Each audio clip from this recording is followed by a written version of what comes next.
Hey, setting boundaries is a good thing, and let's make it easy again. Like, everyone should be able to set boundaries. Today's Friday, you're going into the weekend, and no matter what your plans are, setting boundaries shouldn't be something that you're afraid about. And I wish I knew this when I was younger, so I'll make this quick and short and painless for you.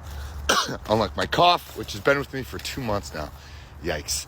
Anyways, setting boundaries kind of is an ultimatum, and one of my clients made me realize that last night because I asked her about a situation that she's dealing with her boyfriend, and she's like, well, I kind of have a hard time setting a boundary because I feel like it's an ultimatum.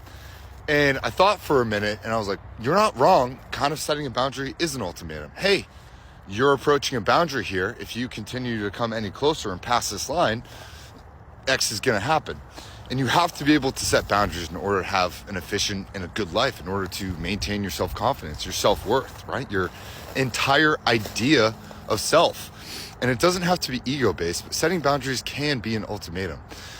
What I mean by that is, like, you have to let people know in a non-reactive, non-emotional way if and when somebody crosses your boundaries. If somebody is approaching your boundaries, such as a partner, and they're berating you and you don't want to be spoken to like that, you can say, hey, if you continue to speak to me like that, I am going to leave, or I'm going to end this relationship, or I'm going to end this friendship, or I am not going to speak to you for a while because you are making me feel a certain way and I don't want to feel that way.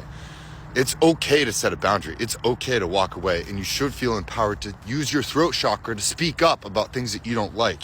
And that's a huge problem that I see with my clients. If you do not set boundaries, what happens is you start to believe a story that another person is telling about you, and that becomes stronger than the story that you write for yourself. So your self story doesn't have to be egotistical. It doesn't have to be completely fantastical in a made-up world, but you can have a high self-worth. You can have a high self-confidence and be like, hey, I am capable, I am competent, I am a good person, I do deserve good things, and I know what I want to accomplish because I've visualized that, I've seen it, I felt it. That's a good thing. That's actually really, really productive for people. Yeah. The problem is that most people can't speak up when someone is berating them or somebody does something that they don't like. Instead, they let themselves get so worked up on the inside that they eventually become triggered. And being triggered is just where somebody is essentially jumping back and forth across your boundaries and just repeatedly crossing your boundaries to the point where you have a volatile emotional reaction. That is not good. And that's kind of what we've seen in the past couple of years. A lot more people are getting quote unquote triggered because they're not able to speak up and set a proper boundary. Doing this in a non-reactive, non-emotional way, I get it, it's challenging, it's very hard. But the more often that you do it, the easier it becomes. Things get easier with repetition. Tell people, hey, I don't want to be spoken to like that anymore. Hey, I really don't appreciate when you do this kind of thing. It makes me feel a certain way, and I simply don't want to feel that way. If you continue to do this, I'm going to have to reevaluate the time that I spend with you or the time that we engage. And I get it, not everything is always it's not always in your wheelhouse to determine how things go or how much time you have or how much time you need to spend with someone, but practice setting boundaries because it will change your life. It will empower you.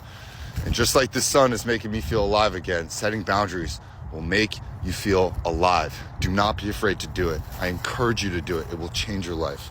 Hit me up if you guys have questions, or if you have anything to add, please comment below.